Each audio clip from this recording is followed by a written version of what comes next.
Innal hamdalillah nahmaduhu wa nasta'inuhu wa nastaghfiruhu wa na'udzubillahi min syururi anfusina wa min sayyiati a'malina may yahdihillahu fala mudhillalah wa may yudhlilhu fala hadiyalah. Asyhadu an la ilaha illallah wahdahu la syarikalah wa asyhadu anna Muhammadan abduhu wa rasuluh. Allazi la nabiyya ba'dah. Alhamdulillahirabbil alamin. Pada kesempatan kali ini dalam kegiatan halaqah pertemuan ketiga, kita dapat terhubung kembali silaturahmi secara tidak langsung via Google Zoom, via Google Meet ini. Tata-tata solihah, setelah sebelumnya materi mengenai wanita bersama robnya yang disampaikan oleh Teh Tiara, yaitu bagaimana cara kita berhubungan atau beribadah dengan Allah dengan menjalani setiap perintahnya dan menjauhi larangannya. Adapun untuk kesempatan kali ini, saya akan membahas mengenai wanita muslimah dan kewajibannya dalam memelihara diri.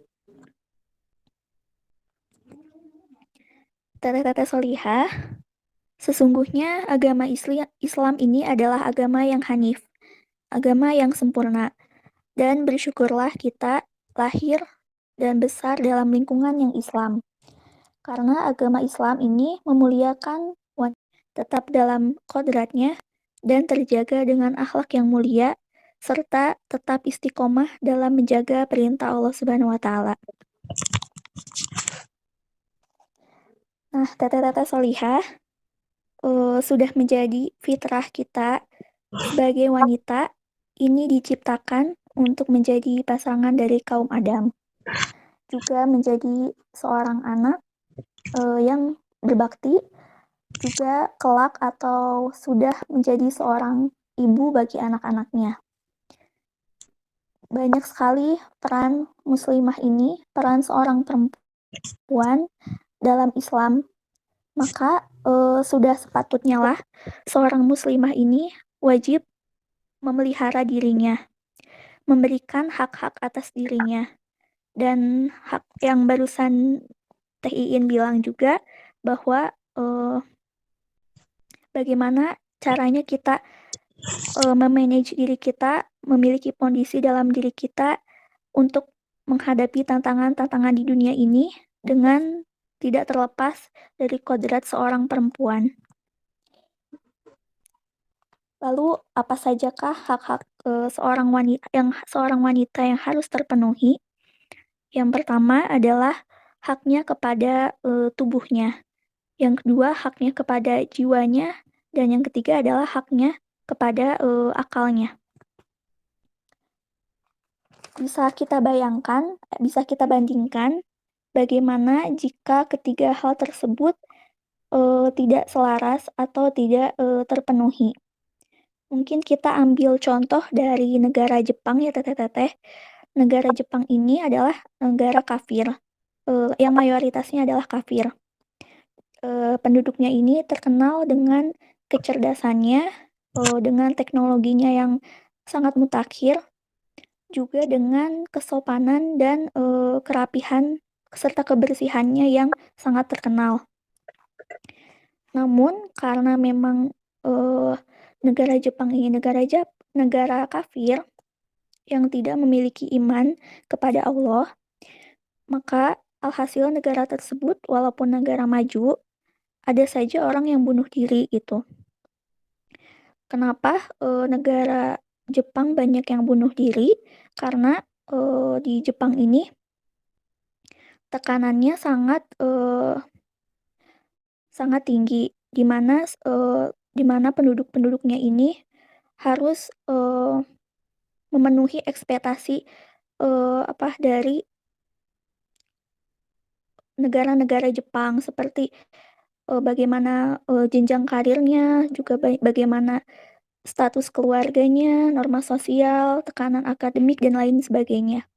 Bahkan ada pun negara Jepang, orang Jepang ini ada istilahnya tidak hidup mapan, maka lebih baik mati. Nah, menurut berita internasional atau BBC, tiap hari 76 penduduk Jepang ini bunuh diri. Dan begitulah hasilnya jika kita tidak menyirami jiwa kita dengan keimanan.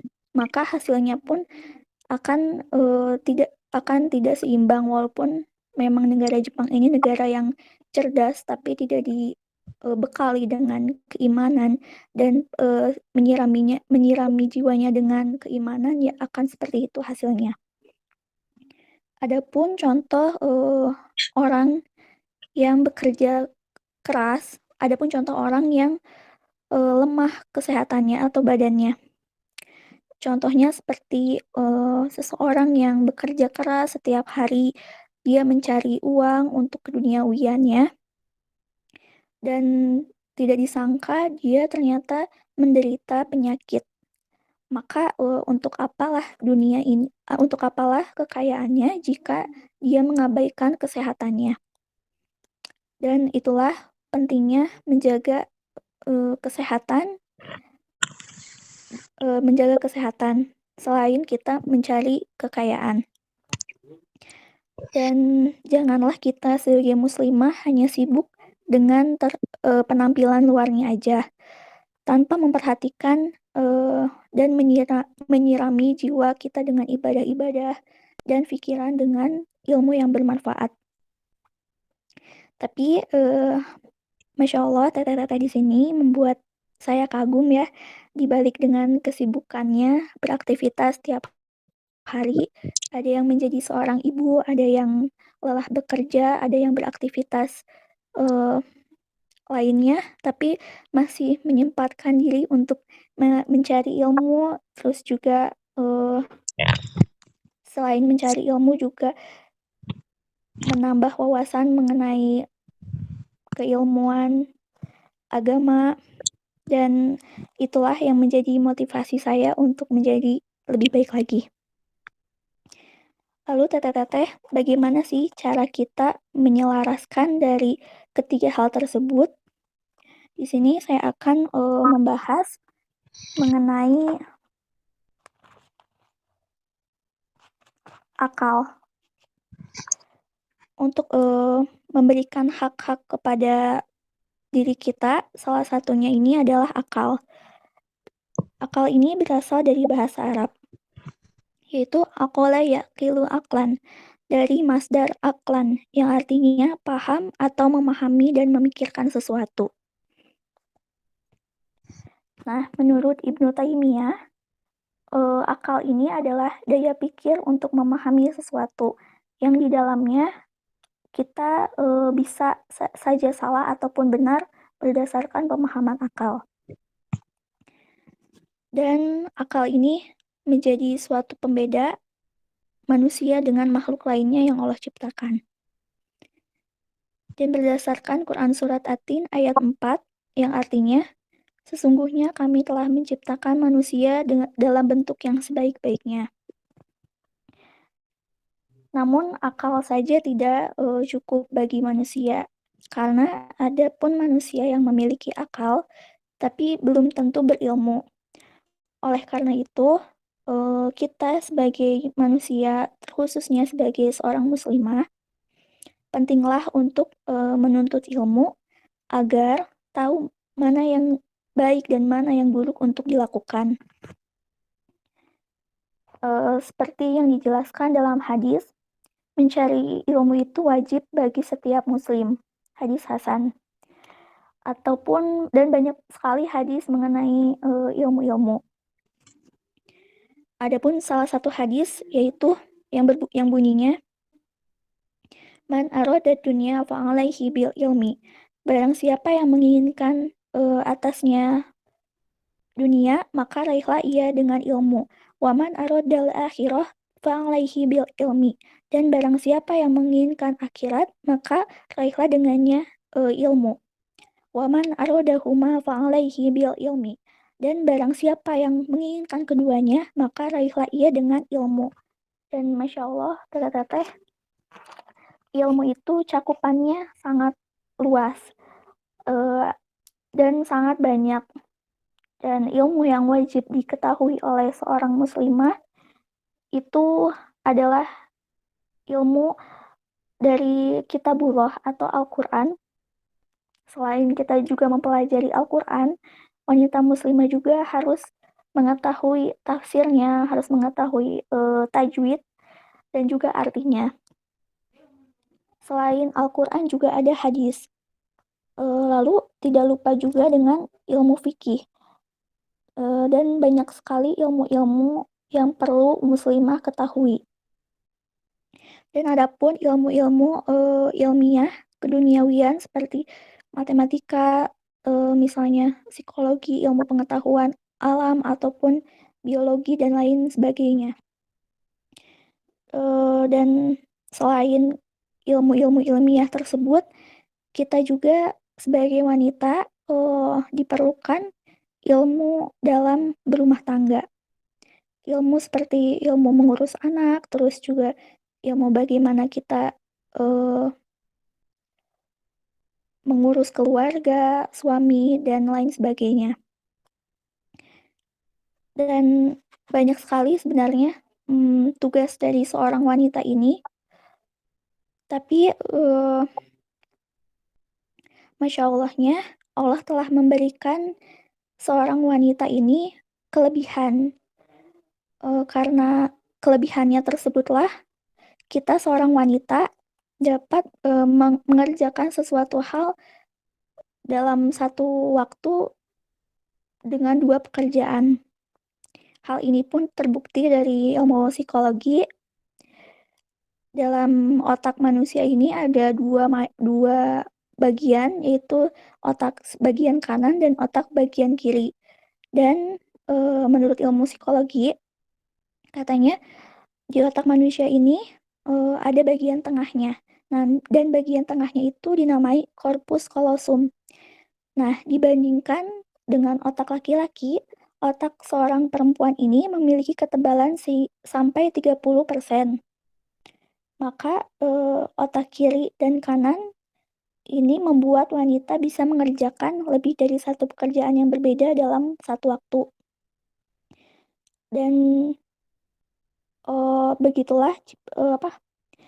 begitulah kelebihan yang Allah berikan salah satunya kepada wanita. Adapun wanita ini, karena memang banyak sekali ilmu di dunia ini yang bertebaran, dan kita sebagai seorang muslimah juga berhak untuk mempelajari salah satunya. Dan kita diberi kebebasan juga untuk mempelajari ilmu apa saja selama tidak menyalahi kodrat kita sebagai wanita muslimah. Adapun hadis yang diriwayatkan oleh Imam Baihaqi dan Aisyah, yang artinya sesungguhnya Allah mencintai apabila salah seorang di antara kalian mengerjakan suatu pekerjaan dengan tekun. Nah, dari hadis ini secara tidak langsung kita diberikan hak untuk mempelajari suatu ilmu, dan Allah tuh ternyata menyukai atau mencintai seseorang itu dengan ilmu yang dipelajarinya secara tekun. Maka jika kita seorang muslimah, jika menyukai memasak, maka jadilah koki atau tukang masak yang handal dalam memasak. Ataupun menyukai ilmu psikolog, maka jadilah seorang psikologi yang handal. Jika kita menyukai suatu ilmu bidang lain pun, jadilah kita menjadi versi terbaik dari diri kita. Nah, sebagai contoh, kita ambil dari contoh seorang istri dari Nabi Shallallahu Alaihi Wasallam, yaitu Aisyah radhiyallahu anha. Nah, Aisyah radhiyallahu anha ini merupakan ahli fikih pertama, yang mana pada saat beliau masih muda, yaitu umur 19 tahun. Nah, beliau ini adalah wanita yang sangat menggemari ilmu.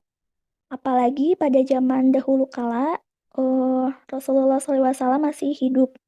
Jadi untuk semua ilmu, baik itu ilmu ibadah, fikih, dan yang lainnya, itu bisa berguru langsung dengan Rasulullah SAW. Dan selain Aisyah radhiyallahu anha, banyak sekali wanita-wanita yang dapat kita teladani karena gigihnya mencari ilmu, gigihnya dia dalam uh, mempelajari dan juga mengamalkan ilmunya. Selain Aisyah juga ada Su'aibah binti Haris, juga Fatimah As-Samarqandi. Beliau juga ahli fikih dan ilmu lainnya. Dan masih banyak sekali wanita-wanita pada zaman Rasulullah ini yang dapat kita teladani. Dan yang karena mereka lah kita juga bisa memanfaatkan ilmu tersebut, memanfaatkan ilmu-ilmu dari zaman Rasulullah dari dulu sampai sekarang tidak terputus. Nah, begitulah pentingnya ilmu yang dengannya ini kita dapat memiliki keterbukaan wawasan yang luas, tidak tergerus dengan zaman, dan dapat menyirami atau membekali anak cucu kita juga dengan ilmu yang kita punya.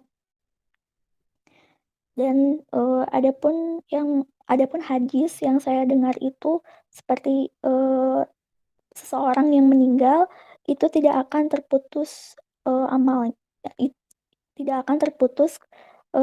Salah satunya adalah ilmu yang bermanfaat. Nah, lalu hal kedua yang wajib kita beri haknya yaitu jiwanya.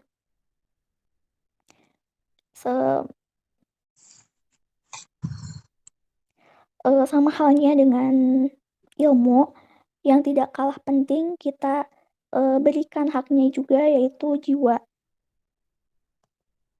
Karena jiwa ini dalam Al-Quran disebut an-nafs, al-qalbu, aruh, atau al-lubab.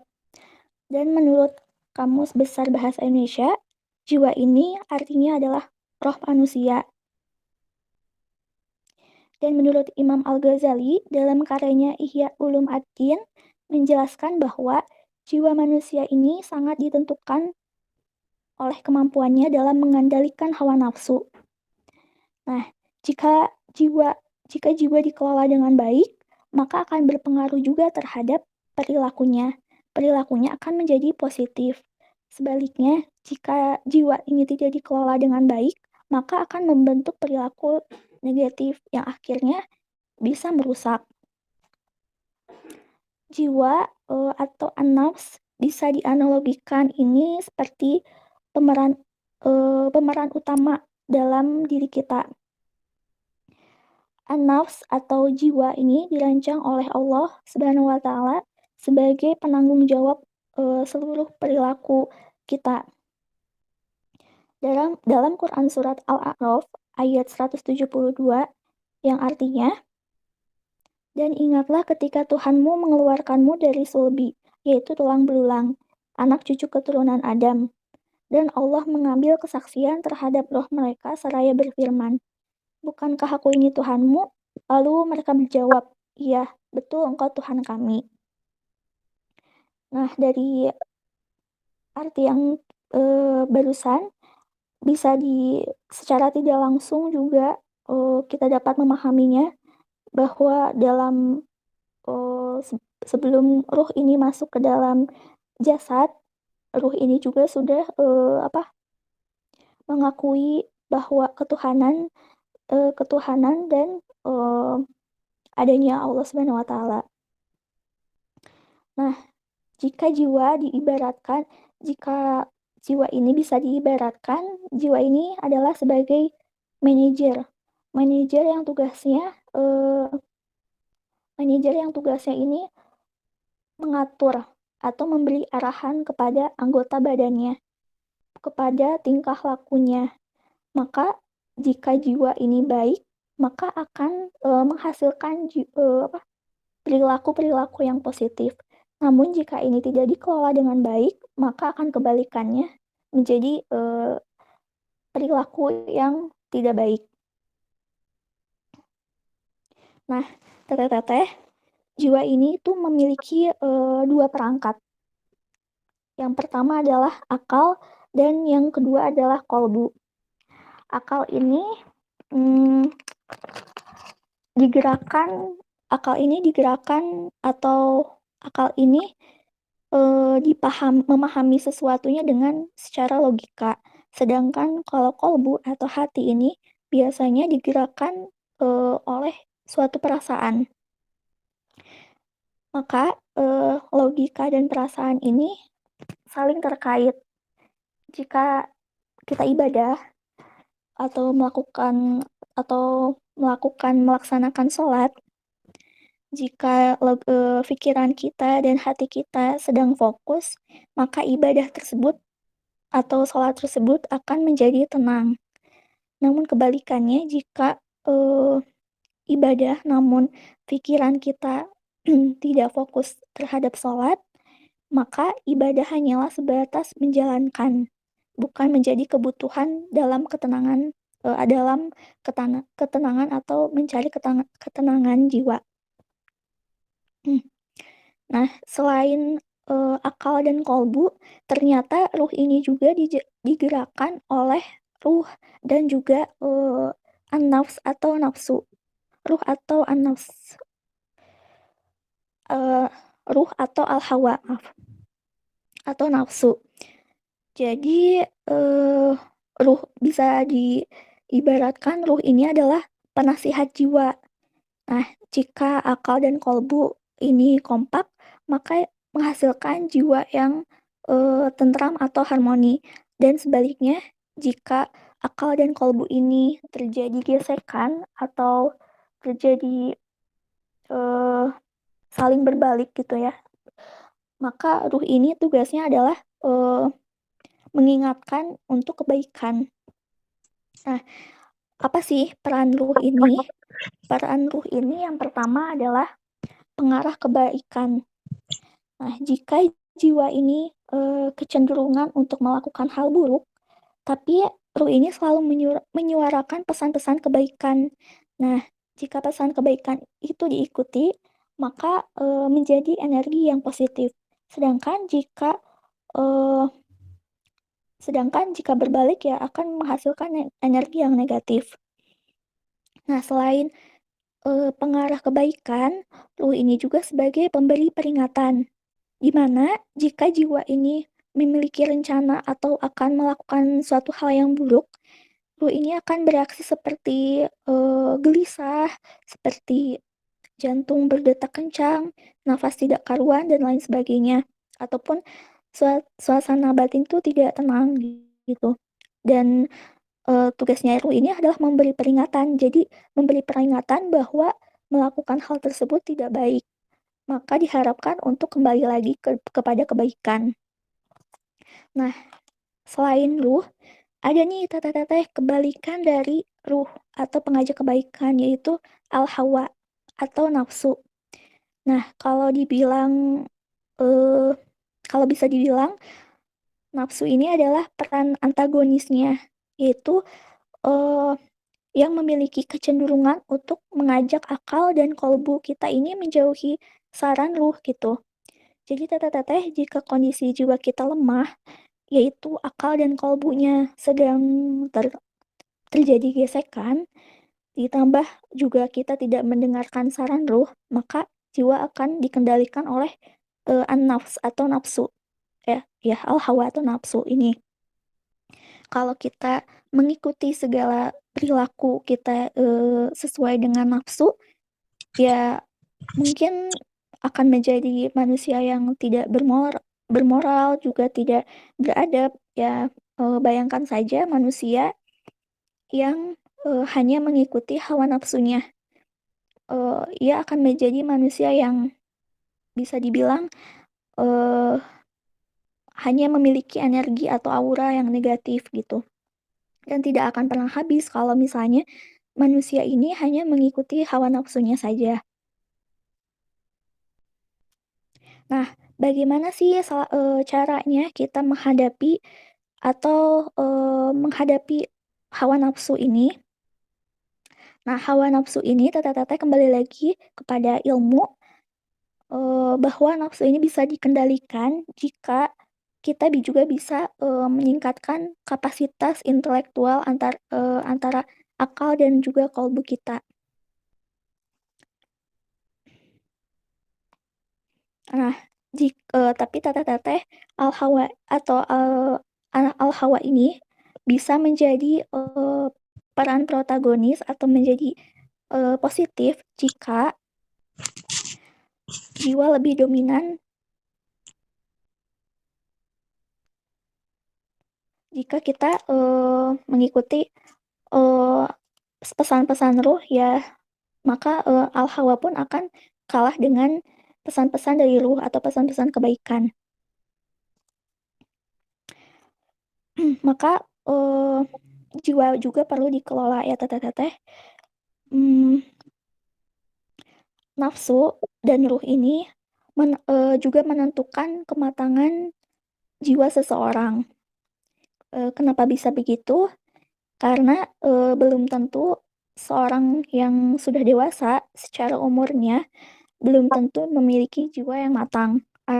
Artinya, apakah ia dapat mengendalikan hawa, nafsu atau dapat mengendalikan nafsunya atau tidak gitu. Banyak juga kita temui seseorang yang mungkin bisa dikatakan, dewasa secara umur, tapi dia belum, bisa mengendalikan nafsunya. Adapun juga, kita temui atau kita pernah mendengar, seseorang yang masih muda, tapi ia, pintar dalam mengelola emosinya, mengelola nafsunya. Nah, dan hanya diri kitalah yang menentukan, jiwa kita, ada di posisi apa.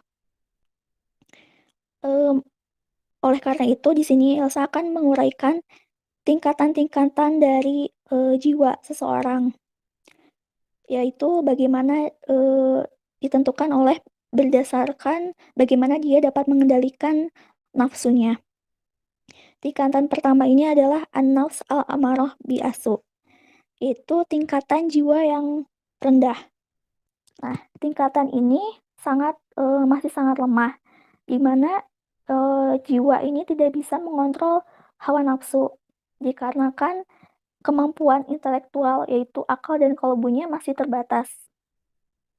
Nah, jika manusia hanya mengikuti hawa nafsunya saja, maka akan mengakibatkan perilaku penyimpangan, juga terus akan menolak, kebaikan-kebaikan, saran-saran kebaikan, terus juga menjadi bumerang bagi masyarakat dan menghasilkan perilaku yang kriminal. Nah, an-nafs al-ammarah bi-asu' ini tingkatan jiwa yang paling, lemah, yaitu tingkatan yang hanya mengikuti hawa nafsunya saja. Lalu yang kedua, ada an-nafs al-lawwamah, yaitu tingkatan yang mulai sadar akan kesalahannya dan kebodohannya.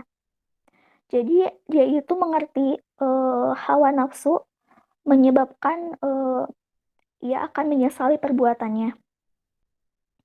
Jadi tingkatan ini, sudah mulai sadar bahwa dia melakukan keburukan, namun masih bingung cara untuk memperbaikinya.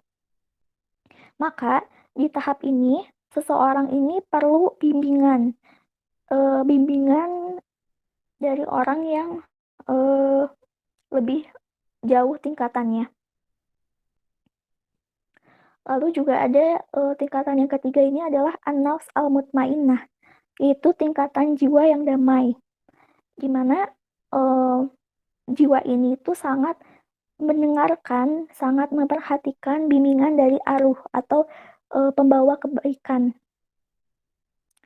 Dan posisi hawa atau nafsu ini bukan lagi menjadi pembisik keburukan, tapi juga menjadi energi positif, malah jadi kebalikannya. Malah menjadi, support system dari arwah untuk terus, mencari kebaikan-kebaikan. Nah, kondisi jiwa, mutmainnah ini ada dalam Al-Quran juga, seperti di dalam Al-Quran surat Al-Fajr ayat 27, yang artinya, "Hai jiwa yang tentram, kembalilah kepada Tuhanmu dengan hati yang puas lagi diridhoi." Jadi, teteh-teteh, jika kondisi jiwa kita saling beriringan antara akal dan kolbu, maka akan menghasilkan energi yang positif. Dan al-hawa menjadi yang energi besar yang mendorong perilaku seseorang ini menjadi lebih terkontrol karena arus ini didengarkan dengan baik. Dan masya Allah ya tata-tata, ternyata jiwa kita juga perlu di manage, perlu perlu apa ya, perlu diberikan, disirami juga oleh ilmu-ilmu dan kebaikan-kebaikan, dan tentunya juga harus selain dengan ilmu intelektual biasa juga dengan ibadah-ibadah agar jiwa kita menjadi lebih tenang, menjadi lebih tentram. Nah, dari penjelasan tingkatan tingkatan al-hawa ini, tingkatan jiwa ini, di manakah jiwa kita berada? Apakah jiwa kita ada di tingkatan kedua atau tingkatan ketiga? Dan jika kita masih ada di tingkatan kedua, artinya masih pelin-pelan. Nah, bagaimana nih caranya agar kita ini masih stay atau meningkat ke tingkatan yang lebih tinggi, yaitu mutmainnah. Maka perlu nih tata-tata kita bermuhasabah diri, menjadi menjadi muslimah yang lebih baik lagi. Nah, teteh-teteh, ada pun cara kita untuk meningkatkan atau membuat jiwa kita pada tingkat mutmainnah, yaitu dengan cara-cara satu, melakukan atau selalu tekun beribadah dan juga bermuhasabah diri.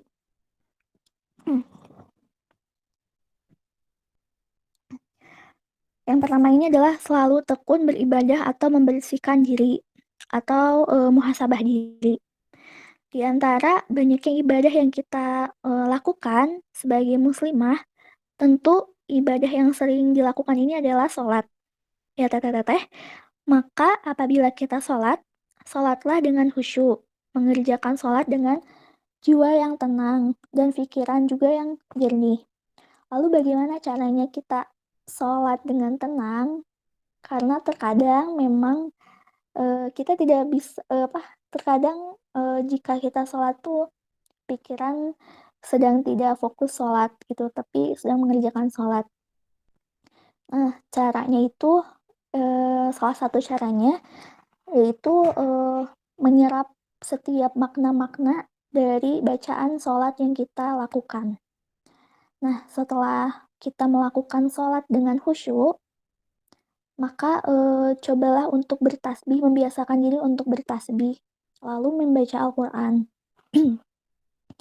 Selain bertasbih dan hanya membaca Al-Quran, sekali-kali mungkin atau biasakan tiap hari menghayati setiap kalimat dari bacaan Quran kita, artinya, baik itu tajwidnya dan lain sebagainya.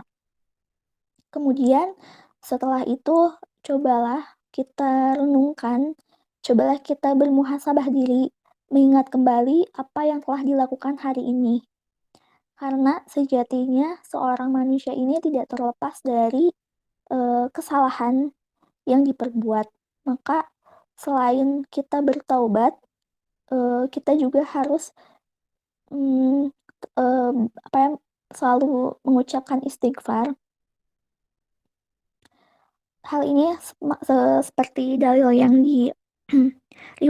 seperti hadis yang diriwayatkan oleh Ahmad dari Ibnu Abbas, Rasulullah SAW bersabda, "Barang siapa yang memperbanyak istighfar, niscaya Allah memberi jalan keluar baginya kesedihannya, kelapangan untuk kesempitannya, dan rizki dari arah yang tidak disangka-sangka."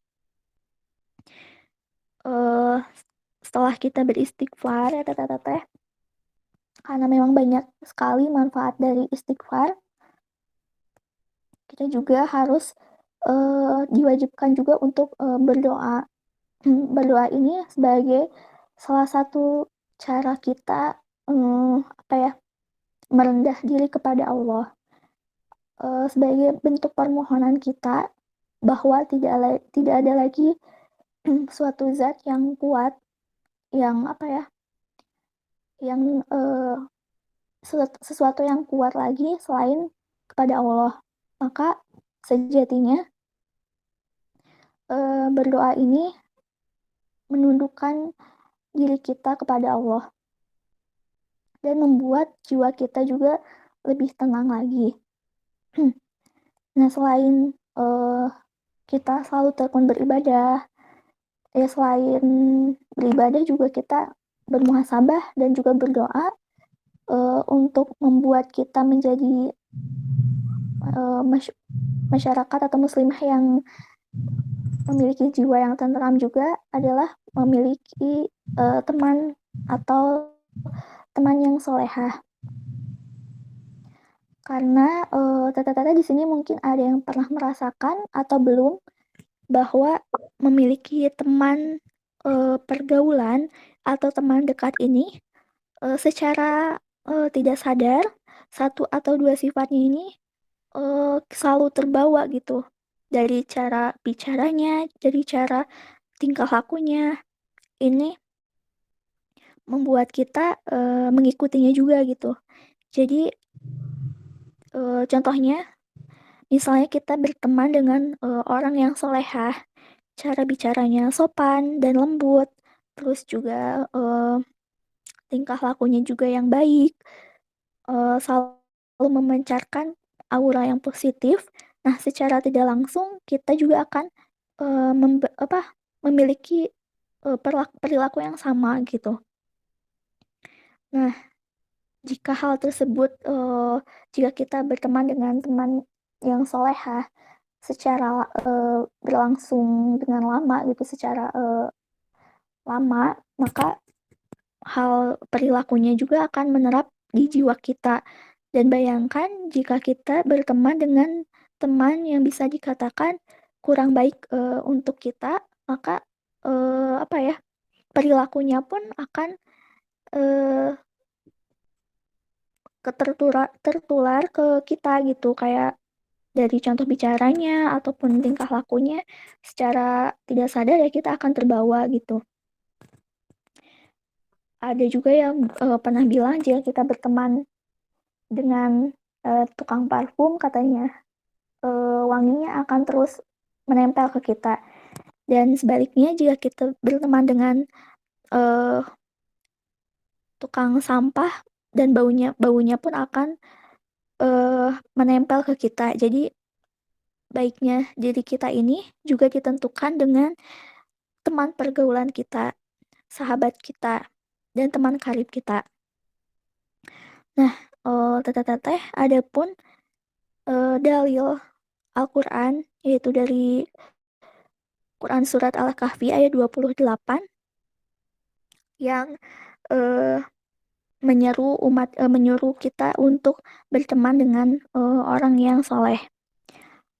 Mungkin yang artinya, "Dan bersabarlah kamu bersama orang-orang yang menyeru Rabb-nya di pagi hari dan senja hari dengan mengharap keridhoannya.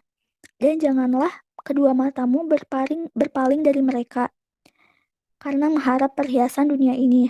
Dan janganlah kau mengikuti orang yang hatinya telah kami lalaikan dari mengingat kami, serta menuruti hawa nafsunya. Dan adalah keadaannya itu melewati batas." Dan secara tidak langsung dalil ini juga, menyeru kita untuk bergaul, untuk dekat dengan, seorang muslimah yang juga taat kepada Allah, yang juga menjalankan, perintah-perintahnya, dibandingkan dengan harus, berteman dengan, seseorang yang jauh atau yang lalai dalam menjalankan perintah Allah, gitu. Nah, Teteh-teteh, lalu, yang terakhir yang perlu kita perhatikan, eee, sebagai wanita cerdas, kita perlu juga memberikan haknya.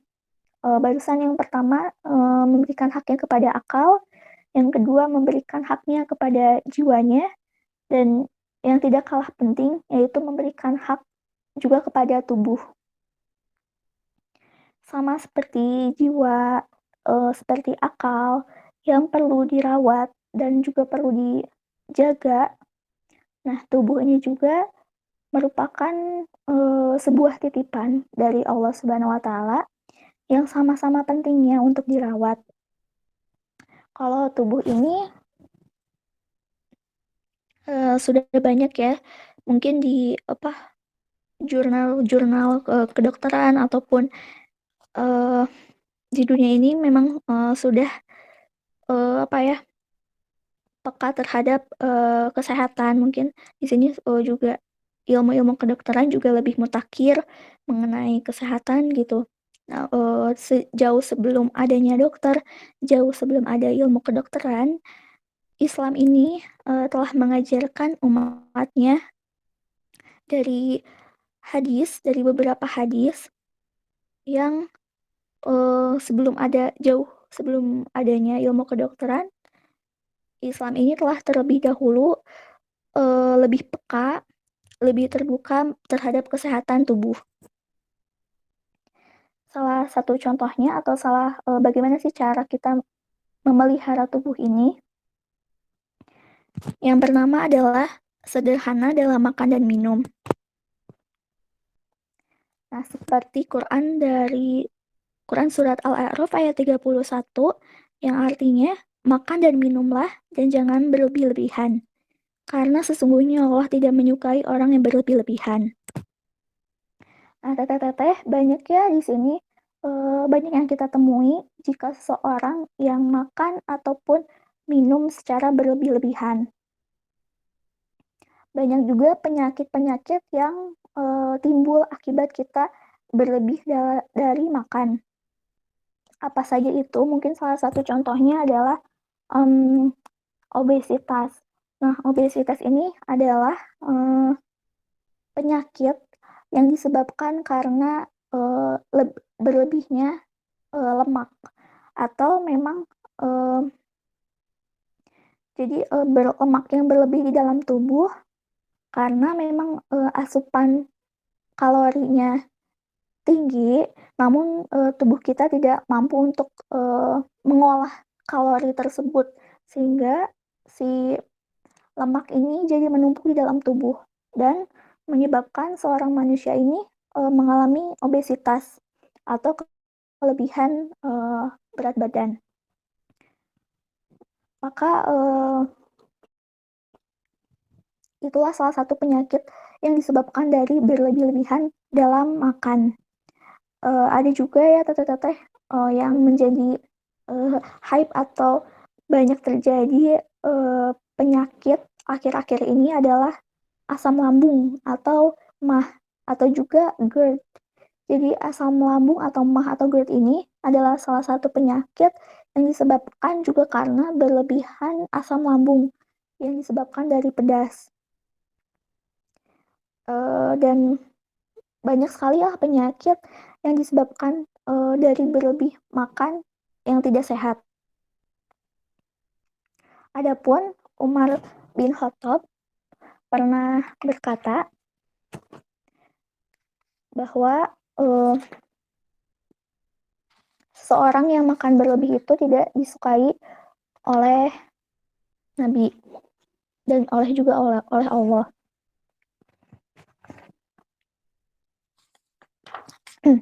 Umar,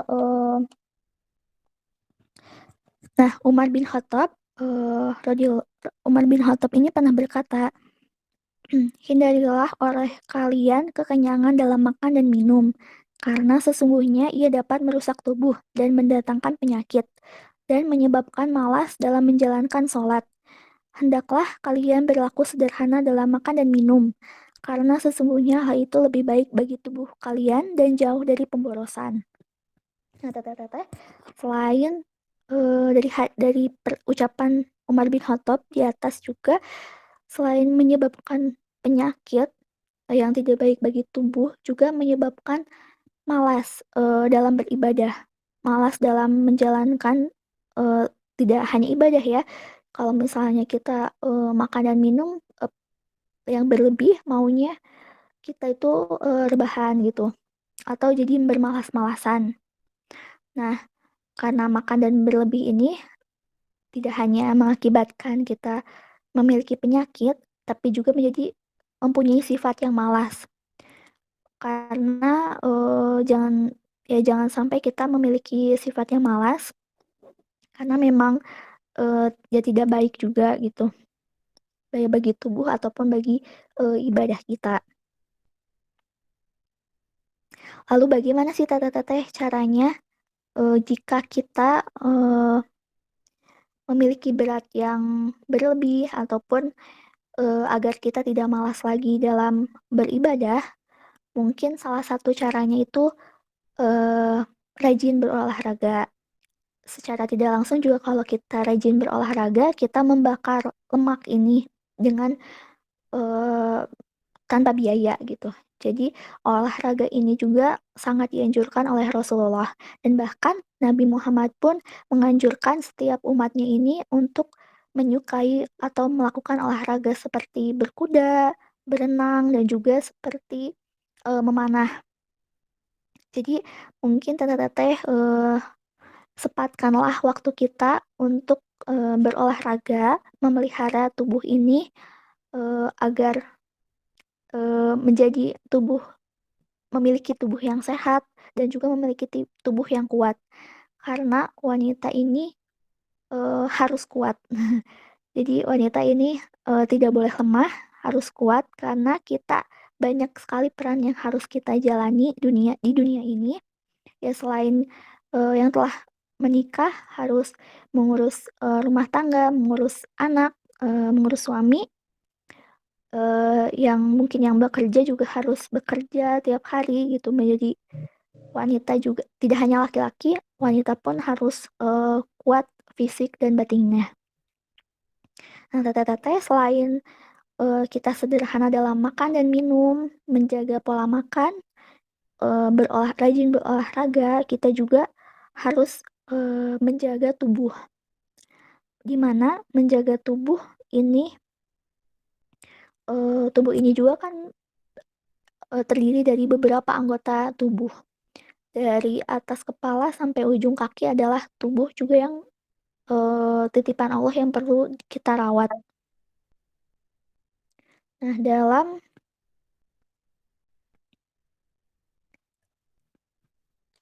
dalam hadis disebutkan, bahwa Allah itu menyukai dan, teteh-teteh sebelum selain juga menjaga tubuh dari atas kepala sampai ujung kaki, kita juga, dianjurkan untuk berpakaian, bersih dan juga berpakaian, baik. Di mana dalam hadis yang diriwayatkan dari Aisyah radhiyallahu anha, dia berkata, di sini cerita ya, teteh-teteh cerita bahwa, Nabi Shallallahu Alaihi Wasallam ini akan bertemu dengan, seseorang. Nah, sebelum Rasulullah ini bertemu dengan orang tersebut, beliau sebelumnya menyisir rambutnya dan juga, menggunakan air untuk, rambutnya agar terlihat rapi. Nah, di sini tuh, Aisyah berkata, beberapa orang dari sahabat Rasulullah SAW pernah menunggu beliau di depan pintu. Lalu beliau pun keluar menemui mereka. Dan sedang di dalam rumahnya ini terdapat bejana yang berisi air. Dan sebelum Rasul ini menemui mereka, beliau ini bercermin ke air tersebut dan merapikan jenggot dan rambutnya. Lalu, Aisyah itu berkata kepada Rasulullah, "Wahai Rasulullah, apakah engkau juga melakukan hal seperti ini?" Lalu, Rasul pun menjawab, "Benar, apabila seseorang akan mendatangi, saudaranya, maka hendaklah dia mempersiapkan diri, karena sesungguhnya Allah itu indah dan mencintai keindahan." Sudah menjadi anjuran ternyata, teteh-teteh bahwa jika kita menemui seseorang, tidak hanya untuk bertemu seseorang dalam, kegiatan sehari-hari atau jika kita sedang sendiri juga, menjaga kebersihan itu diwajibkan, karena kebersihan itu juga termasuk dari salah satu iman. Dan apa ya, selain kita berpakaian bersih, juga harus menjaga tubuh. Nah, tubuh ini tuh, terdiri dari salah satunya gigi dan mulut. Masya Allah, teteh-teteh, eee, anjuran Rasulullah SAW untuk, bersiwak, ternyata manfaatnya baru, diketahui zaman sekarang. Saya melihat, salah satu video nih, eee, di mana video tersebut seseorang ini menumpahkan, atau meneteskan air dari air biasa, airnya jernih, ke mikroskop. Setelah dilihat, ternyata air ini memiliki, banyak sekali bakteri dan juga virus yang sedang, bergerak dengan cepat gitu. Dan seseorang ini tuh lalu, menuangkan air, mungkin bibit dari siwaknya ke, air, sungai air yang tadi tuh. Dan setelah dilihat, terlihatlah bakteri-bakteri tersebut langsung terdiam begitu saja gitu. Jadi, Masya Allah, ilmu yang Rasulullah SAW ajarkan 1.300 tahun yang lalu, ternyata manfaatnya adalah, membunuh bakteri gitu. Dan bahkan Rasulullah SAW sendiri pun pernah bersabda, "Seandainya tidak akan memberatkan umatku, niscaya akan aku, perintahkan mereka untuk bersiwak setiap, akan melakukan salat." Hadis riwayat Bukhari dan Muslim. Jadi, teteh-teteh, ternyata menjaga mulut, dengan bersiwak juga ada manfaatnya, sangat banyak manfaatnya. Salah satunya membunuh kuman. Lalu, teteh-teteh, selain merawat dari mulut, kita juga, wajib merawat rambut atau memperindah sesuai dengan syariat Islam. Di mana hal ini diriwayatkan oleh Abu Hurairah, dia menceritakan Rasulullah SAW pernah bersabda, "Barang siapa yang memiliki rambut, maka hendaklah dia menghormatinya." Nah, jadi teteh-teteh, kita sebagai seorang muslimah, sebagai perempuan, apakah boleh kita memakai pakaian bagus, memakai perhiasan, memakai parfum, dan memakai barang-barang yang bagus? Tentunya hal itu, dibolehkan, bahkan dianjurkan. Tapi catatannya, seorang wanita, eee, boleh, mendanani dirinya sebaik mungkin, memakai harum-haruman, pengharum gitu, parfum, tapi jangan sampai kita pun, bertabaruj atau berlebih-lebihan dalam, berpakaian atau berpenampilan. Jangan sampai, dengan kita mendanani diri kita ini mendatangkan hawa nafsu dari lawan jenis. Ya intinya jangan sampai kita, keluar dari syariat-syariat yang telah ditetapkan, oleh, Allah Subhanahu wa Ta'ala. Lalu, teteh-teteh, selain kita juga merawat rambut, eee, ada pun seruan, seruan dari Nabi SAW dalam upaya, menjaga tubuh kita, itu adalah dari hadis, yaitu yang artinya 5 perkara yang merupakan bagian dari fitrah, yaitu khitan, mencukur bulu kemaluan, mencabut bulu ketiak, memotong kuku, dan memotong kumis. Hadis riwayat Bukhari dan Muslim. Jadi, untuk rambut rambut kepala ini kita, diwajibkan juga untuk memeliharanya, diwajibkan juga untuk, eee, merawatnya, mungkin memberi vitamin kepada rambut. Nah, adapun rambut-rambut yang, harus dipotong seperti bulu ketiak, bulu kemaluan, potong kuku, dan juga kumis. Kalau wanita mungkin enggak ya. Jadi, begitulah indahnya Islam memerintahkan manusia ini pasti ada banyak sekali manfaatnya. Dari penjelasan, yang pertama, seorang wanita muslimah yang cerdas, pasti tidak akan pilih kasih dalam memberikan hak-haknya kepada dirinya, yaitu hak kepada akalnya, hak kepada tubuhnya, dan hak kepada jiwanya. Dan, wajib untuk kita menyelaraskan ketiga hal tersebut. Dan itulah, salah satu tanda kita juga seorang wanita mencintai diri kita, dan sebelum kita mencintai atau mengurus orang lain, eee, harusnyalah kita, mencintai diri ini agar selalu, memberikan energi-energi positif, juga menjadi, wanita yang bernilai di mata Allah Subhanahu wa Ta'ala. Dan teteh-teteh, mungkin sekian, pembahasan dari Ilsa, dan mungkin, mohon maaf apabila ada kesalahan dalam kata-kata, eee, dicukupkan dengan doa, "Rabbana atina fid dunya hasanah wa fil akhirati hasanah wa qina azabannar." Wassalamualaikum warahmatullahi wabarakatuh.